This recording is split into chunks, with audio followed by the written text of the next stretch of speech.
কেউ আসবে আসবে বাড়িতে বা কোথাও যাব এই জিনিসটাই শুনতে ভালো লাগে, কিন্তু তারপর দেখবে সময়গুলো কোন দিকে চলে যায় যে কিছু বোঝা যায় না। তো যাই হোক, দেখো এখানে আমি এখন মাংস রান্না করছি, এটা বিরিয়ানি বানাবো। যখন শ্বশুরবাড়ি গিয়েছিলাম মাস দুয়েক আগে, তখনকার এই ভিডিওটা আমার পোস্ট করাই হয়নি, আস্তে আস্তে একটা একটা করে আমি ভিডিও পোস্ট করছি।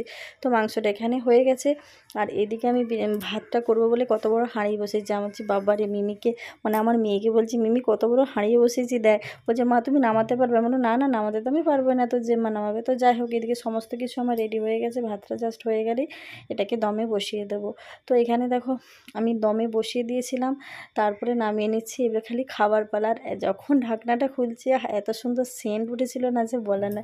আর জানো তো বন্ধুরা, খেতে কিন্তু অসাধারণ হয়েছিল। আমি একবার বাপের বাড়িতে বানিয়েছিলাম, ওই যে বলে না উনুনে, গ্যাসের থেকে উনুনে কিন্তু রান্নাটা খুব ভালো হয় বিরিয়ানিটা।